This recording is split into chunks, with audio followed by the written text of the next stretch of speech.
what the Bible says concerning God's provision for our future. हमारे भविष्य के लिए परमेश्वर के प्रबंध के विषय में बाइबल क्या कहती है? See, we have two problems basically as human beings. देखिए, हमारी मनुष्य के रूप में मूल रूप से दो समस्याएं हैं. All human beings have the same problem. Whatever our religion, whatever our culture, whatever our language, whatever our education or temperament or anything. सभी मनुष्य की समस्याएं समान है, चाहे हमारा धर्म, हमारी संस्कृति, हमारी भाषा, हमारी शिक्षा, हमारा स्वभाव या और कोई भी बात क्यों ना हो. And we could simplify these two problems by putting them in two categories. हम इन समस्याओं को दो श्रेणियों में रखकर सरल रूप में देख सकते हैं. One, it is a problem relating to our past, our guilt and our failures, our sins. एक हमारे अतीत से संबंधित समस्या है, हमारा अपराध बोध, हमारी विफलता, हमारे पाप. And the other is problems relating to the future. और दूसरी है भविष्य से संबंधित समस्या. How are we going to deal with what comes forth from our nature in future? कि भविष्य में हमारे स्वभाव से कैसा व्यवहार निकलता है, उससे हम कैसे निपटेंगे.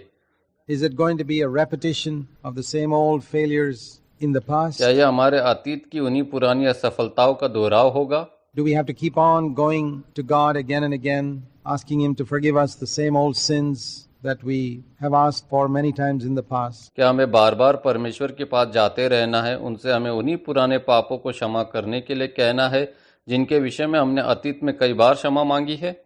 Or has God made some provision so that we can overcome in the areas where we failed in the past? या क्या परमेश्वर ने कुछ प्रावधान किए हैं ताकि हम उन क्षेत्रों में विजय प्राप्त कर सके जहां हम अतीत में असफल हुए हैं? And the good news of the Bible is that God has made provision. Bible में अच्छी खबर यह है कि परमेश्वर ने एक प्रावधान किया है. He's not only made provision for our past failures through Christ's death on the cross of Calvary.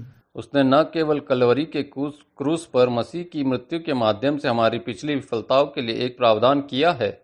That was a complete and total taking care of our past failures. जहाँ की हमारी पिछली विफलताओं का पूर्ण और संपूर्ण ख्याल रखा गया था. He's also provided for this problem of the possibility of our failing again and again in the same areas in the future by offering us the gift of His Holy Spirit. लेकिन उन्होंने हमारे फिर से विफल होने की संभावना की इस समस्या के लिए भी प्रावधान किया है कि भविष्य में फिर से उन्हीं क्षेत्रों में विफल होने के लिए हमें उनकी पवित्र आत्मा का वरदान की भेंट दी है. Now, Jesus said to His disciples when He was on earth just before He went up to heaven, अब यीशु ने अपने चेलों से कहा जब वो पृथ्वी पर था, स्वर्ग पर उठाए जाने से ठीक पहले, He said that it is good for you that I go away, because when I go, I will send the Holy Spirit from heaven to dwell in your hearts. कि तुम्हारे लिए अच्छा है कि मैं चला जाऊं, क्योंकि जब मैं जाऊंगा तो मैं पवित्र आत्मा को स्वर्ग से तुम्हारे हृदय में वास करने के लिए भेजूंगा. The Holy Spirit is the very person of God, the Spirit of God. पवित्र आत्मा परमेश्वर का ही व्यक्तित्व है, परमेश्वर का आत्मा है. And this is a gift freely given by God to us, just as much as forgiveness of sins. और यह परमेश्वर द्वारा हमें स्वतंत्र रूप से दिया गया वरदान है, ठीक वैसे ही जैसे हमारे पापों की क्षमा. The first day that the Christian message was preached in this world was 2000 years ago. इस संसार में मसीह संदेश का प्रचार किया जाने वाला पहला दिन 2000 साल पहले था. And it's described in Acts of the Apostles chapter 2. और इसका वर्णन प्रेरितों के काम 2 में किया गया है. It was the Jewish feast of Pentecost when many people had come together in Jerusalem. यह पेंतकोस्त का यहूदी पर्व था जब यरूशलेम में बहुत से लोग एक साथ आए थे. And the apostle Peter got up and proclaimed the gospel message that Christ had died and had risen again from the dead and had ascended to heaven and had poured out His Holy Spirit that had filled the hearts of these 120 people who were praying that day in Jerusalem. प्रेरित पतरस ने उठकर सुसमाचार का संदेश सुनाया कि मसीह मरा और वह मरे हुओं में से जी उठा और फिर स्वर्ग पर उठाया गया, और यह कि उसने अपना पवित्र आत्मा उंडेल दिया है जिसने उन 120 लोगों के मनों को भर दिया था जो उस दिन यरूशलेम में प्रार्थना कर रहे थे. And then he said to all the thousands of people who were listening to him these words in Acts 2 verse 38. तब पतरस ने उन हजारों लोगों से जो उसकी बात सुन रहे थे प्रेरितों के काम 2:38 में ये शब्द कहे. He said, repent. We considered what that meant. मन फिरा करो. हमने ये सुविचारित किया है कि इसका क्या अर्थ है. And let each of you be baptized. और तुम में से हर एक पानी में डूबकर बपतिस्मा लो। And that is being immersed in water to symbolize a break with the past, the burial of the old man, and a resurrection of being a new man. जो कि अपने पुराने व्यक्तित्व से नाता तोड़ने का प्रतीक है, अतीत जो कि पुराना मनुष्यत्व है उसे दफन करना। That's the symbolism of going into the water and coming out in baptism. यह पानी में डूबकर और बपतिस्मा लेकर बाहर आने का प्रतीक है। That my old man is dead and buried, and now I am a new man in Christ. मेरा पुराना मनुष्य तो मर गया है और गाड़ा गया है और अब मैं मसीह में एक नई सृष्टि हूँ। And then he said, if you do that, you will receive 2 gifts. और फिर उसने कहा यदि आप ऐसा करते हैं तो आपको 2 वरदान प्राप्त होंगे। One, the forgiveness of your sins. That deals with our past. एक आपके पापों की क्षमा जो हमारे अतीत से संबंधित है। And second, you will receive the gift of the Holy Spirit. और दूसरा आप पवित्र आत्मा का वरदान प्राप्त करेंगे। That's God's provision for the यह future. भविष्य के लिए ईश्वर का प्रावधान है। So both our problems are dealt with, our past as well as our future. इसलिए हमारी दोनों समस्याओं से निपटा जाता है, हमारे अतीत के साथ साथ हमारे भविष्य के बारे में भी।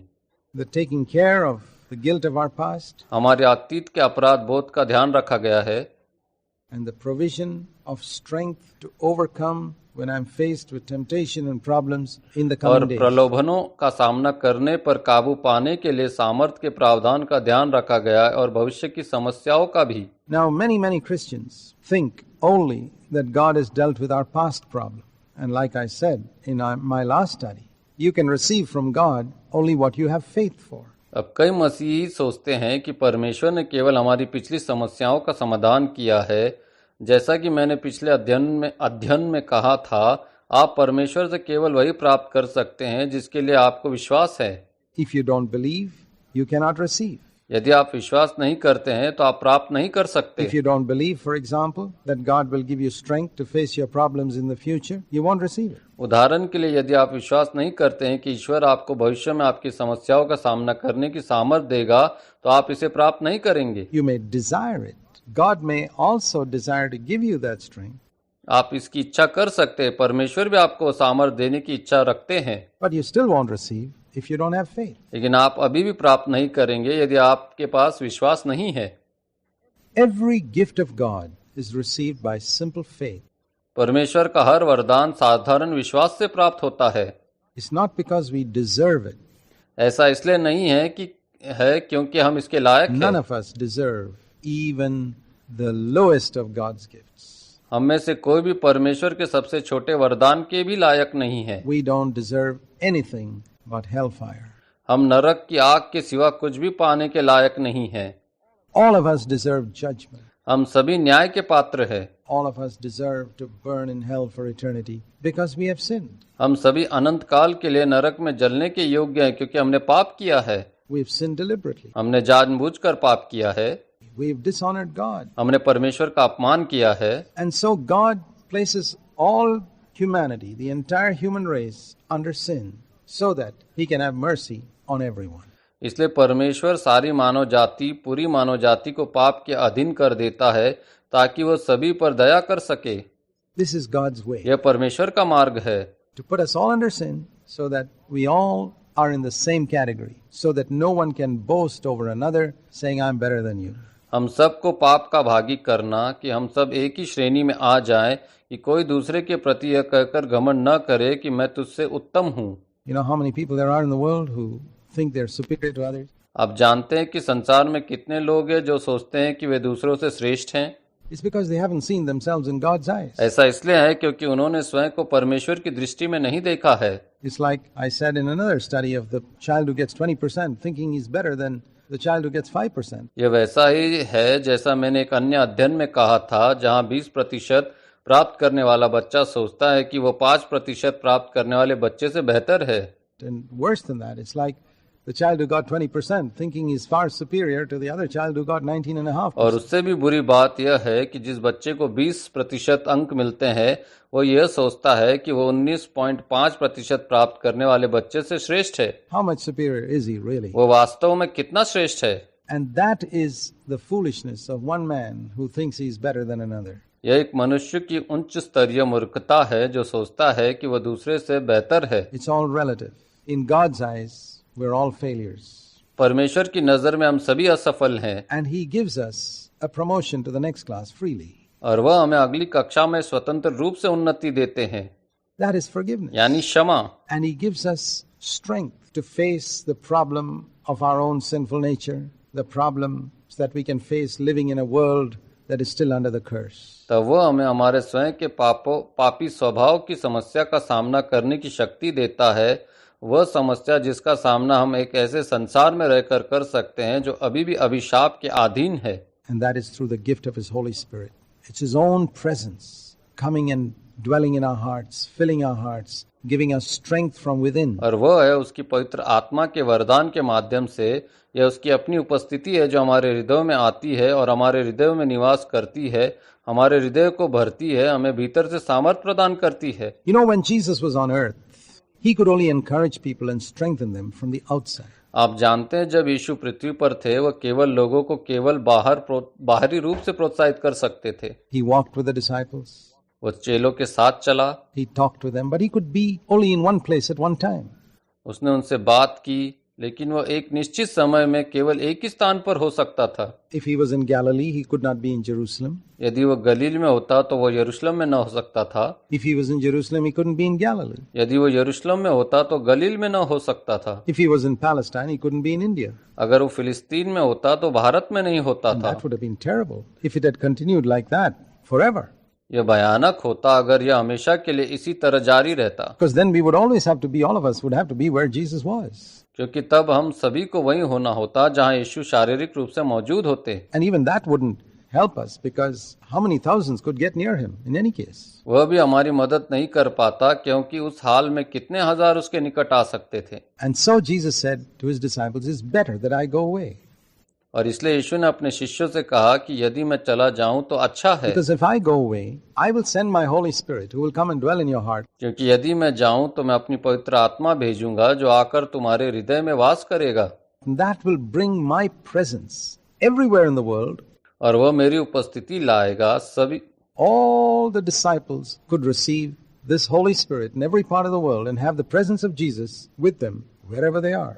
सभी शिष्य इस पवित्र आत्मा को संसार के हर हिस्से में प्राप्त कर सकते हैं और वे जहां कहीं भी हो उनके साथ यीशु की उपस्थिति हो सकती है। And even better than that, और इससे भी बेहतर, not just wherever they are, but instead of having Jesus outside of them, they could have Jesus inside of them. And you know that's far better. न केवल वे कहीं भी हो बल्कि यीशु को अपने से बाहर रखने की बजाय वे अपने भीतर यीशु को रख सकते हैं। आप जानते हैं ये कहीं बेहतर है। Because you know, with the disciples, even though Jesus was with them for 3.5 years, क्योंकि शिष्यों के साथ भले यीशु 3.5 साल तक रहे, and even though He taught them, encouraged them, challenged them, rebuked them, blessed them in so many ways, और भले ही उन्होंने उन्हें सिखाया, उन्हें प्रोत्साहित किया और उन्हें चुनौती दी, उन्हें फटकार लगाई, उन्हें कई तरह से आशीर्वाद दिया, yet we see that at the end of 3.5 years, they were still competing with one another to see who would take over the leadership after Jesus died. फिर भी हम देखते हैं कि अंत में 3.5 साल के बाद वे अभी भी एक दूसरे के साथ प्रतिस्पर्धा कर रहे हैं कि यीशु की मृत्यु के बाद नेतृत्व कौन संभालेगा। They were still competing with one another for honor and position. वे अभी भी सम्मान और पद के लिए एक दूसरे के साथ प्रतिस्पर्धा कर रहे थे।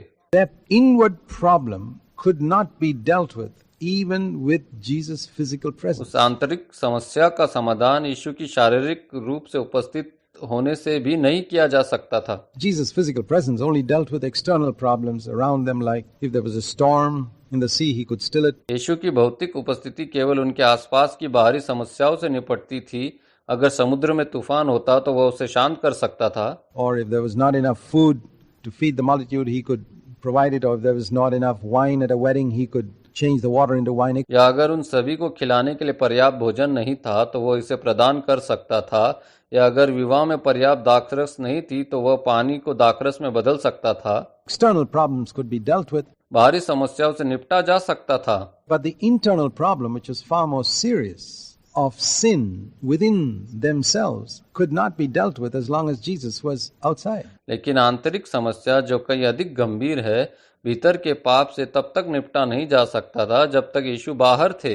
And that's another reason why it was good that Jesus went away to heaven. और यह एक और कारण है कि क्यों यह अच्छा था कि यीशु स्वर्ग में चला गया। Because he sent the Holy Spirit, who is the third person of the triune God, to come and dwell in our hearts. क्योंकि उसने त्रिएक परमेश्वर के तीसरे व्यक्ति के माध्यम से पवित्र आत्मा को हमारे हृदयों में आने और वास करने के लिए भेजा, So that the presence and the power of Jesus comes to us through the Holy Spirit within.